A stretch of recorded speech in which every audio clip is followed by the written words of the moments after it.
Good morning guys, welcome back to our channel. আজকে আপনাদের সাথে আরেকটা রেসিপি শেয়ার করব। আমি যেই রেসিপিগুলো এখন পর্যন্ত শেয়ার করেছি, আপনারা খুব ভালো রেসপন্স করেছেন, আপনারা দেখেছেন, লাইক করেছেন, শেয়ার করেছেন, আমার খুব ভালো লাগছে। তো আজকে আরেকটা রান্না শেয়ার করছি। আপনারা সবাই পারেন, আমি রেগুলার যা রান্না করি তাই শেয়ার করি, কোনো স্পেশাল কিছু নয়।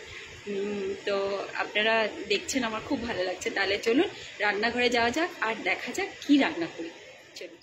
যেহেতু এটা টমেটো দিয়ে চিকেনের রেসিপি, তাই দুটো বড় বড় সাইজের টমেটো আমি কুচি করে নিয়েছি, দুটো বড় বড় সাইজের পেঁয়াজ কুচি করে নিয়েছি, আর এই বাটিটাতে আছে আদা রসুন আর 6টা কাঁচা লঙ্কা পেস্ট করে নিয়েছি।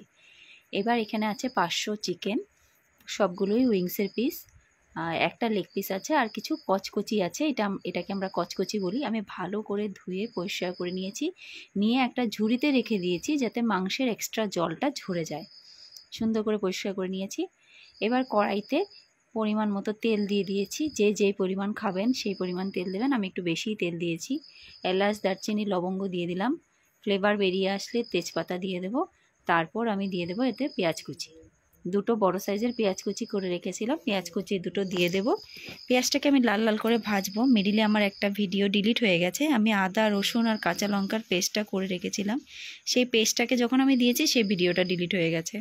তো মশলাটা আমি দিয়ে দিয়েছি, দিয়ে আমি এবার আদা রসুনের পেস্টটাকে ভালো করে কষিয়ে নেব। রসুনের কাঁচা গন্ধটা দূর হওয়া পর্যন্ত আমি মশলাটাকে কষিয়ে নেব। তারপর এতে টমেটোটা দিয়ে দেব। টমেটোটা একটু বেশি পরিমাণ দিয়েছি, বড় বড় সাইজের দুটো টমেটো দিয়েছি। টমেটোটাকে ভালো করে কষিয়ে নেব। টমেটোটা কষানো পর্যন্ত, টমেটোটা মজে যাওয়া পর্যন্ত আমি এটাকে কষাবো, সুন্দর করে কষিয়ে নেব। দেখুন টমেটোটা মজে এসছে। এরপর এতে আমি জিরে ধনের গুঁড়োটা দিয়ে দেব। 1 টিস্পুন আমি জিরে ধনের গুঁড়ো দিয়ে দিয়েছি, আর দিয়ে দিলাম হলুদ, পরিমাণ মতো হলুদ দিয়ে দেবো, যতটুকু লাগবে পরিমাণ মতন হলুদ দিয়ে দেবো। এবার মশলাটাকে একটু ভালো করে কষিয়ে নেব। মশলাটা তেল ছাড়া পর্যন্ত কষাবো আমি। এবার দিয়ে দেব নুন, নুনটা দেওয়া হয়নি, পরিমাণ মতো নুন দিয়ে দেব। আর আমি একটু লাল লঙ্কার গুঁড়ো দিয়ে দিলাম, কালারটা সুন্দর আসার জন্য লাল লঙ্কার গুঁড়ো দিলাম। কাশ্মীরি লঙ্কার গুঁড়ো নেই আমার কাছে, তাই শুকনো লঙ্কার গুঁড়ো ছিল সেটাই দিলাম।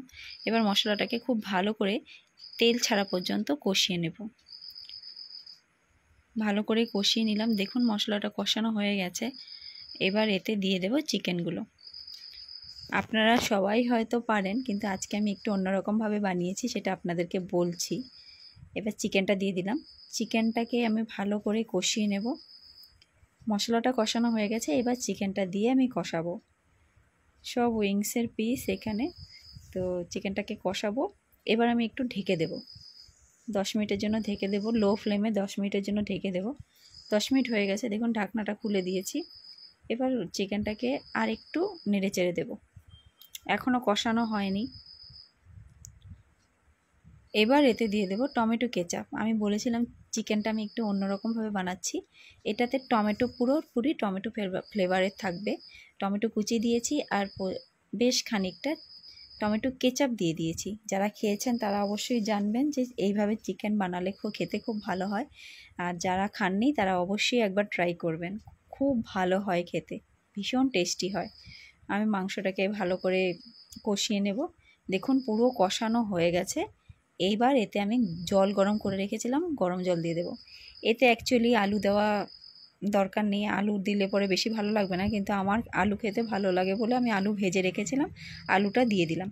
আলুটা দিয়ে এবার মাংসটাকে 15-20 মিনিটের মতন আমি ফোটাবো। ঝোলটাকে একটু শুকিয়ে নিয়ে আসবো। মাংসটা আলুটা সেদ্ধ হওয়া পর্যন্ত, মাংস সেদ্ধ হয়ে গেছে কষাতে কষাতে। দেখুন হয়ে গেছে, ঝোল কমে এসছে, একদমই কমে গেছে। এবার এতে আমি গরম মশলা দিয়ে নামিয়ে নেব। এইভাবে যারা চিকেন খাননি টমেটো কেচাপ দিয়ে একবার খেয়ে দেখবেন, অবশ্যই খেতে দারুণ হয়, ভীষণ ভালো হয়। এটা রুটি, পরোটা, লুচি দিয়ে খেতে ভীষণ ভালো লাগে। ভাত দিয়েও খেতে ভালো লাগে, কিন্তু লুচি, পরোটা, রুটি দিয়ে বেশি ভালো লাগে। যাদের ভিডিওটি ভালো লেগেছে প্লিজ লাইক, শেয়ার, একটু কমেন্ট করে দেবেন। আর আপনাদের উৎসাহেই আমি ভিডিওগুলো বানাচ্ছি, তো প্লিজ প্লিজ প্লিজ কমেন্ট করবেন, অবশ্যই কমেন্ট করবেন। ভালো হলেও কমেন্ট করবেন, খারাপ হলেও কমেন্ট করবেন। আর যারা এইভাবে খেয়েছেন তারাও প্লিজ আমাকে কমেন্ট করে জানাবেন তাদের কীরকম লাগে। আবার দেখা হচ্ছে নেক্সট ভিডিওতে। Bye bye.